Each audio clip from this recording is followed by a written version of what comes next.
जय Jagannath welcome to deep insights.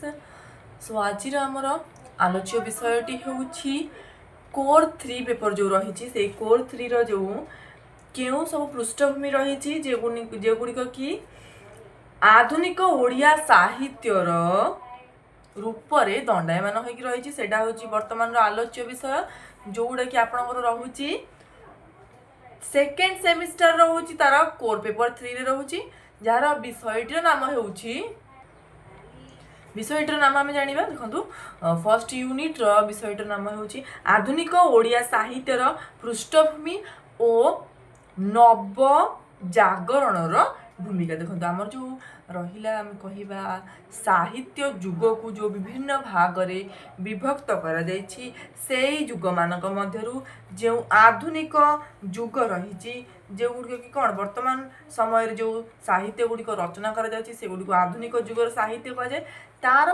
पृष्ठभूमि किभଳି रही सेटा हूँ आलोच्य वस्तु एवं नवजागरण आधुनिक ओडिया साहित्यर पृष्ठभूमि को तैयारी करिबारे कौन भूमिका रही से संपर्क में आम आलोचना करवा है। देखु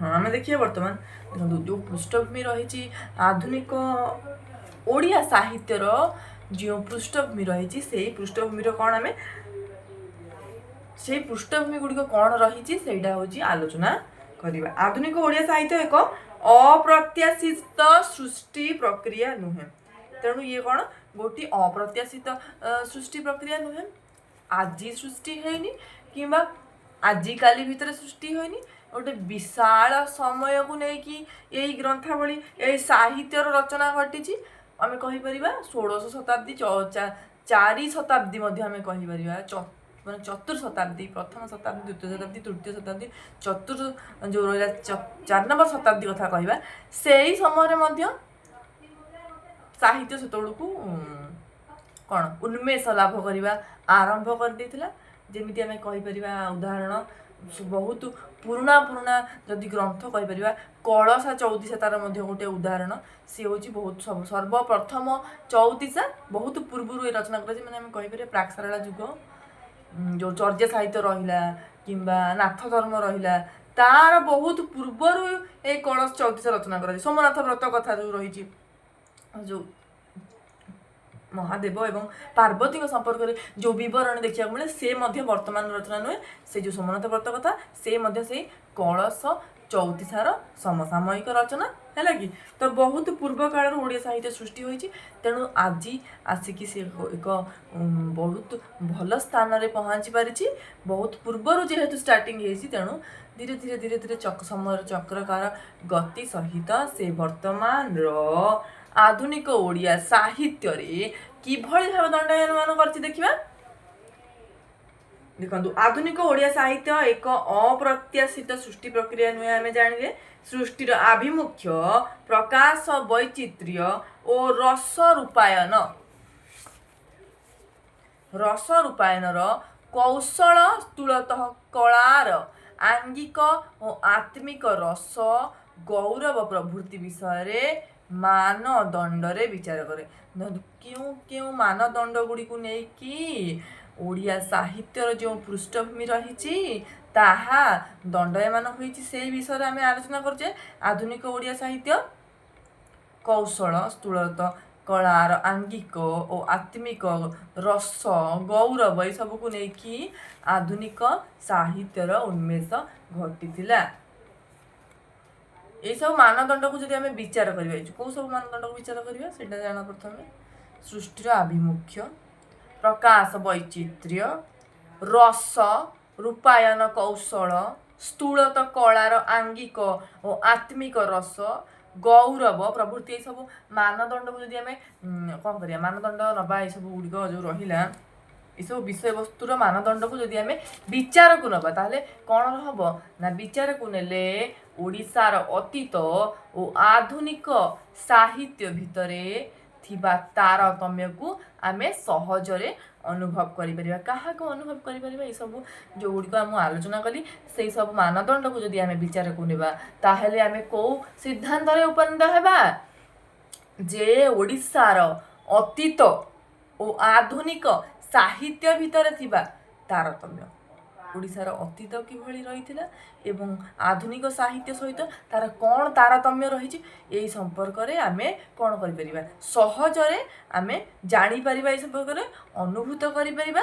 ଉଭୟ ସାହିତ୍ୟର ଜନ୍ମ ଉଚ୍ଚ ସମ୍ପୂର୍ଣ୍ଣ ସ୍ୱତନ୍ତ୍ର। ସାହିତ୍ୟର ଜନ୍ମ ଯଦି କହିବା ତାହା ମଧ୍ୟ ବହୁତ ସ୍ୱତନ୍ତ୍ର ଏବଂ ସାହିତ୍ୟ ଯେଉଁଠୁ ଉଚ୍ଚ ନେଇକି ବିଷୟବସ୍ତୁ ନେଇକି ରଚନା କରେ ସେ ମଧ୍ୟ ବହୁତ ହି ସ୍ୱତନ୍ତ୍ର। ଗୋଟିଏର ଉଦ୍ଭବ ସମୃଦ୍ଧ ସଂସ୍କୃତ ସାହିତ୍ୟରୁ ହେଲାବେଳେ ଅନ୍ୟଟିର ପାଶ୍ଚାତ୍ୟ ସାହିତ୍ୟାଭିମୁଖୀର ଉନ୍ମେଷ ହୋଇଛି। ଦେଖନ୍ତୁ ସାହିତ୍ୟର ଯଦି ଆମେ କହିବା ଉତ୍ପତ୍ତି ସମ୍ପର୍କରେ ସାହିତ୍ୟ କେଉଁଠୁ, ଓଡ଼ିଆ ସାହିତ୍ୟ କେଉଁଠୁ ବିକାଶ ଲାଭ କରିଛି? ସଂସ୍କୃତ ସାହିତ୍ୟ ସର୍ବପୁରାତନ ଭାଷା, ସର୍ବପୁରାତନ ଭାଷାର ବି ସବୁ ସାହିତ୍ୟ ବିକାଶ ଲାଭ କରିଛି। ତେଣୁ ଇଏ କ'ଣ ପ୍ରାଚ୍ୟ ରୂପ ଦେଖିଲେ ପାଶ୍ଚାତ୍ୟ ରୂପ କ'ଣ? ଆର ବିଷୟବସ୍ତୁ ଗୁଡ଼ିକ, ବିଷୟବସ୍ତୁରେ ତ କେବଳ ଆମେ ପ୍ରାଚ୍ୟ ଦେଖିବାକୁ ପାଉନୁ, ପାଶ୍ଚାତ୍ୟର ମଧ୍ୟ ବିଷୟବସ୍ତୁ ଆମେ ଦେଖିବାକୁ ପାଇଥାଉ। ହେଲା, ବୁଝିପାରିଲ? ତ ଦେଖିବା ପାଶ୍ଚାତ୍ୟ ଶିକ୍ଷା ଓ ସାହିତ୍ୟ ଏ ଦେଶର ପରିପ୍ରଚାର ହେବାରୁ ଲୋକଙ୍କ ଚିନ୍ତା ଜଗତରେ ଅଦ୍ଭୁତ ପ୍ରକାର ପରିବର୍ତ୍ତନ ହେଲା। ମନୁଷ୍ୟ ବର୍ତ୍ତମାନ ଯେଉଁ ଦେଶରେ ରହୁଛି କେବଳ ଯେ ସେଇ ଦେଶର ଲୋକ ଏଠି ରହୁନାହାନ୍ତି, ବିଭିନ୍ନ ପ୍ରକାର ବୈଦେଶିକ ଶକ୍ତି ଭାରତକୁ ଆକ୍ରମଣ କରିଛନ୍ତି ଏବଂ ଏହି ବୈଦେଶିକ ଶକ୍ତିମାନେ ଭାରତକୁ ଆକ୍ରମଣ କରିବା ଫଳରେ ବିଭିନ୍ନ ପ୍ରକାର ଲୋକମାନଙ୍କର ଆଗମନ ଘଟିଛି। ସୁଲତାନୀ ମାନଙ୍କର ଆଗମନ ଘଟିଛି, ମୋଗଲ ମାନଙ୍କର ଆଗମନ ଘଟିଛି, ବ୍ରିଟିଶ ମାନଙ୍କର ଆଗମନ ଘଟିଛି। ଏତେ ଲୋକଙ୍କ ସାଙ୍ଗରେ ମିଶିଲା ପରେ, ଏତେ ଲୋକଙ୍କ ସଂସ୍ପର୍ଶରେ ଆସିଲା ପରେ ତାପରେ ସେମାନଙ୍କର କ'ଣ ଗୋଟେ ପାଶ୍ଚାତ୍ୟ ଚିନ୍ତାଧାରା, ପାଶ୍ଚାତ୍ୟ ଧାରାଟା କ'ଣ ଦେଖିବାକୁ ମିଳେ ଭାରତରେ। ଓଡ଼ିଆ ସାହିତ୍ୟରେ ପାଶ୍ଚାତ୍ୟର ରୂପ ଆମେ ଦେଖିବାକୁ ପାଇଥାଉ। କିଭଳି ଭାବରେ? ଏଇ ନବଚିନ୍ତାରେ ଦୀକ୍ଷିତ ଏକ ଶିକ୍ଷିତ ମଧ୍ୟବିତ୍ତ ଶ୍ରେଣୀ ପାଶ୍ଚାତ୍ୟ ସାହିତ୍ୟରେ ଆଦର୍ଶ ଅନୁସରଣ କରି ନିଜର ଏକ ସ୍ୱତନ୍ତ୍ର ସାହିତ୍ୟ ସୃଷ୍ଟି କଲା। ଯେତେବେଳେ ସେ ଗୋଟିଏ ନୂତନ ସ୍ୱତନ୍ତ୍ର ସାହିତ୍ୟଟିଏ ସୃଷ୍ଟି କଲା ତାକୁ ଆମେ କ'ଣ କହୁଛେ? ଆଧୁନିକ ସାହିତ୍ୟ ବୋଲି କହୁଛେ। ଏଇଭଳି ଭାବରେ ଆଧୁନିକ ସାହିତ୍ୟର ପୃଷ୍ଠଭୂମି ପଡ଼ିଥିଲା। ଓକେ, ନେକ୍ସଟ ଆମେ ଦେଖିବା ଏଇ ସାହିତ୍ୟକୁ ହିଁ ଆମେ ମୁଁ ଯାହା କହିଲି ଆଧୁନିକ ଭାରତର ସାହିତ୍ୟ ବୋଲି କହିଥାଉ। କୋଉ ସାହିତ୍ୟ? ଦେଖନ୍ତୁ ଯେତେବେଳେ ବିଭିନ୍ନ ପ୍ରକାର ବୈଦେଶିକ ଶକ୍ତି ଭାରତକୁ ଆକ୍ରମଣ କଲେ ସେଇ ସମୟରେ ସେମାନଙ୍କ ସଂସ୍ପର୍ଶରେ ଆସି ସେମାନଙ୍କ ଭାଷାକୁ ଶିଖି ସେମାନଙ୍କର ସାହିତ୍ୟକୁ ଅଧ୍ୟୟନ କରି ଆମେ ଯେଉଁ ଗୋଟେ ନୂତନ ସାହିତ୍ୟକୁ ଗୋଟେ ନୂତନ ପ୍ରକାରର ରୂପ ପ୍ରଦାନ କଲେ ସେଇ ଯେଉଁ ରୂପଟାକୁ ହିଁ ଆମେ କହୁଛେ ନବଯୁଗର ସାହିତ୍ୟ ବୋଲି। Is that clear? ଦେନ୍ ଆମେ ଆଗକୁ ଯିବା। ଆଧୁନିକ ଓଡ଼ିଆ ସାହିତ୍ୟ ସେଇ ନୂତନ ସାହିତ୍ୟର ଏକ ଆଞ୍ଚଳିକ ରୂପ। ଏହା ଗୋଟେ ଆଞ୍ଚଳିକ ରୂପ ମାତ୍ର। ଦେଖନ୍ତୁ ପଦ୍ୟବହୁଳ ସାହିତ୍ୟ କ୍ଷେତ୍ର ଆମେ ଦେଖିବା, ଆଲୋଚନା କରିବା ବର୍ତ୍ତମାନ। ପଦ୍ୟବହୁଳ ଯେଉଁ ସାହିତ୍ୟ ରହିଛି ତାର କ୍ଷେତ୍ରରେ ଗଦ୍ୟର ପ୍ରତିଷ୍ଠା ହେଲା କି। ଦେଖନ୍ତୁ ନବଯୁଗର ସାହିତ୍ୟ ଯେଉଁ ଏଇ ପ୍ରଶ୍ନଟା ଏକ୍ଜାମ୍ରେ ଆସେ, ତେଣୁ ଏଇଟା ଆପଣ ମନେ ରଖିବେ କି ନବଯୁଗୀୟ ସାହିତ୍ୟର ପୃଷ୍ଠଭୂମି କିଭଳି ମଣ୍ଡିତ ହୋଇଥିଲା, କିଭଳି ପଡ଼ିଥିଲା, ଏ ଗୋଟେ କ୍ୱେଶ୍ଚିନ୍ ଏଇଠି ବର୍ତ୍ତମାନ ଆମେ ଆଲୋଚନା କରୁଛେ।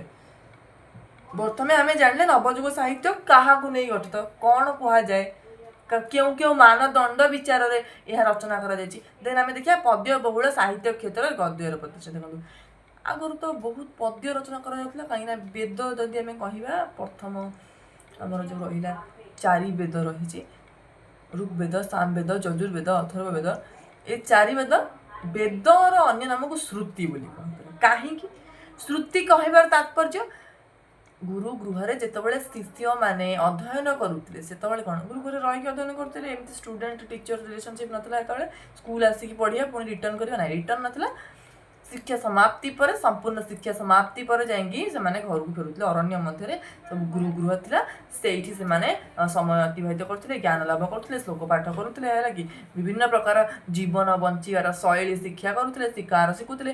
ସବୁ ବିଭିନ୍ନ ପ୍ରକାର ଯେମିତି ଲାଇଫ୍ ବଞ୍ଚିବାକୁ ହୁଏ, ଯେମିତି ଜୀବନ ଅତିବାହିତ କରିବାକୁ ହୁଏ, ସବୁ ଶିକ୍ଷା ଗୁରୁ ତାଙ୍କୁ ଦେଉଥିଲେ ହେଲା କି। ପ୍ରଥମେ ମାତା ଗୁରୁ, ଦ୍ୱିତୀୟ ପିତା ଗୁରୁ, ତୃତୀୟ ହେଉଛନ୍ତି ଯେ ଶିକ୍ଷାଗୁରୁ। ସମସ୍ତ ପ୍ରକାର ଶିକ୍ଷା ଗୋଟେ ଛାତ୍ର ତାଙ୍କୁ କୁହନ୍ତି ଶିଷ୍ୟ ବୋଲି କହିବା। वर्तमान छात्रवर्ग शिष्य को प्रदान करथिले। किंतु कौन है ना वर्तमान आम देखा कि वर्तमान जो शिक्षा व्यवस्था से परिवर्तन होती पाश्चात्य शिक्षार आगमन रे। तो हाँ मुझे कौन कहती वेद कथा कहती आगर वेदर कौन लिखित रूप ना वेद गुड़िक कौ रूप कथित रूप माने गाउले माने गुरु गाउले शुणिकी शिष्य गाउले यही भाव में कान रु कान को प्रवाहित होता तेणु जेहेतु शुणी शुणिकी मन रखा जाता तेणु कौन कहला श्रुति बोली कहला शुणी शुणी मन रखा जाता तेणु वेदर अन्य नाम श्रुति था देखो गीत भाया गाइले मन रही जाए ना पाठटा पढ़ले जी आमर गद्य भाग जी मन रहे जदि कौन से गोटे कविता पठन करने कहुए से इजिली मन रही जाए सेमती पद्य बहुल साहित्य थिला से साहित्य क्षेत्र में गद्यर किभली प्रतिष्ठा होता सेटा वर्तमान आमे आलोचना करवा। ऊनविंश शतकर शेष त्रिदशक रचित गद्य रचनावली दुईविध शैली परिलक्षित हुए दुई प्रकार। ऊनविंश शतक जो रचना रही ऊनविंश शतक स्टार्टिंग नवजागरण साहित्यर ऊनविंश जुग शेष त्रिदशक दशक कहले 10 वर्ष त्रिदशक कहले शेष 30 वर्ष ऊनविंश शताब्दीर शेष 30 वर्ष कथा ये आम आलोचना करुचे रचित गद्य रचनावली दुईविध शैली परिलक्षित हुए जो रही गद्य रचनावली गुड़िक रही से कौन दुई प्रकार शैली परिलक्षित होता है।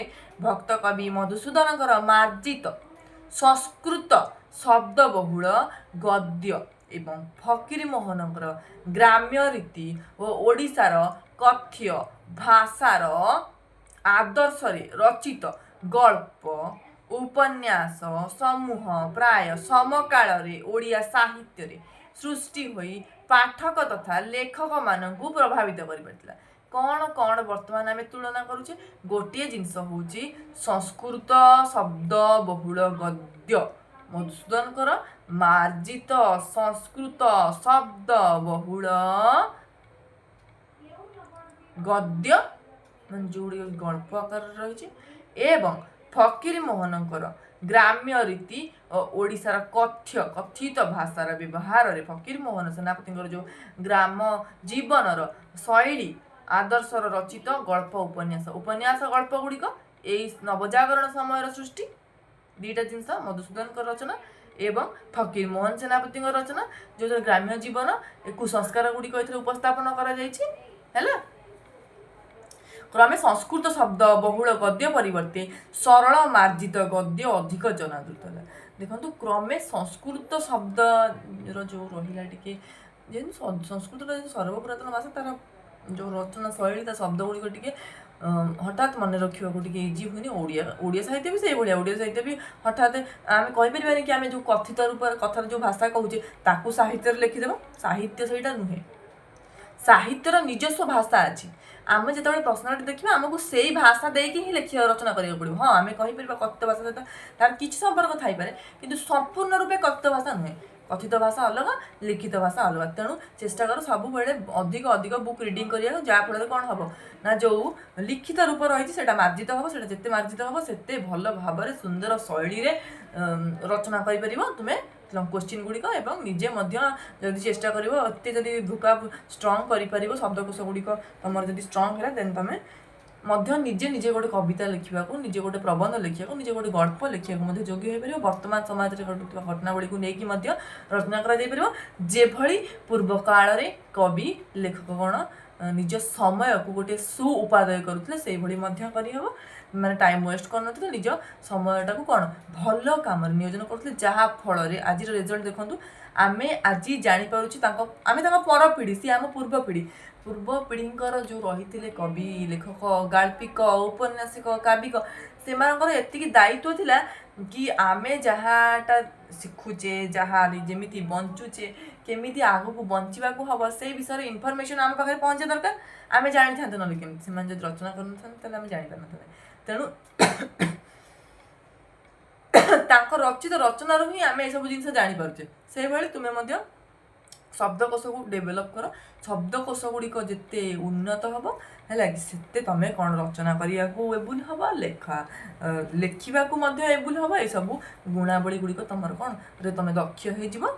देखो बर्तमान आम आलोचना कले ओडिया नवजागरण साहित्य किभଳି केउं साहित्यटी को नवजागरण साहित्य बोली कहूचे एवं पद्य बहुल साहित्य क्षेत्र में गद्यर किभଳି प्रतिष्ठा है सेटा बर्तमान आलोचना करुचे। देखो संस्कृत भाषार जो गद्य परिवर्ते सरल मार्जित गद्य अधिक आमर ओडिया भाषार सरल मार्जित गद्यर व्यवहार अधिक देखा मिलला जोटा कि फकीर मोहन को लेखा देखा मिले है बहु शताब्दी व्यापी पद्यर पूर्ण आधिपत्य और ताहार धरा बंध गतिपथ छाड़ी ओडिशार लेखक देखु पद्यर पूर्ण आधिपत्य वर्तमान टिके टिके कमी आसी गद्य भाग विस्तार लाभ करिछि सेई गद्य भावर रचना संपर्क रे आमे देखिबा चलित शताब्दी रे मुकुर सत्यवादी सहकार नवभारत वैशिष्ट्य भाव अभिव्यक्त श्रेष्ठ माध्यम झंकार प्रभृति बहु पत्रिकार आश्रय करी गोपाल चंद्र प्रयास ना एवं तांको रचना गुड़िक मन रखा आवश्यक। मोस्ट इम्पोर्टेंट थिंग वर्तमान नवजागरण साहित्य जो उन्मेष काल से संपर्क आधुनिक ओडिया साहित्य जो कवि माने थिले सेमानक मध्यरु गोपाल चंद्र प्रहराज गोपबंधु दास नीलकंठ दास प्रभृति अन्यतम। देखो बर्तमान आम आलोचना कर सारे पद्य बहुल साहित्य क्षेत्र में गद्यर प्रतिष्ठा कि संस्कृत साहित्यर जटिलता को कौन आम त्याग करी वर्तमान सरल साहित्य को आपणे तत्कालीन समय मुकुर सत्यवादी सहकार नवभारत झंकार पत्रिका माध्यम गद्य साहित्यर विकास लाभ घटी एवं कहवा आम जदि क्यों मैंने कवि लेखक गाल्पिक यही समय गोपाल चंद्र प्रहराज थे गोपबंधु दास थे नीलकंठ दास प्रभृति तांकर गद्य शैली द्वारा ओडिया साहित्य अलंकृत होती। तेणु ये क्लास को एंड करवा नेक्स्ट क्लास में आधुनिक साहित्य रे कौन सब मानविकता रही एंड नेक्स्ट पॉइंट गुड़िक सब रही से गुड़िक आलोचना करें। आपको लंग क्वेश्चन लिखार मेथड मुझे लंग क्वेश्चन लिखे पॉइंट देवे जमी आम कह गोटे प्रबंध रचना कला बेले गोटे रचना लिखला बेले जमी आम उपक्रम दौचे विशेषता दौचे उपकारिता दौचे अपकारिता दौचे शेष कथा दौचे है कि से भाव में जिते लंग क्वेश्चन लिख से पॉइंट देकी लिख जिते पॉइंट देकी लिख से भल मार्क आस। ओके।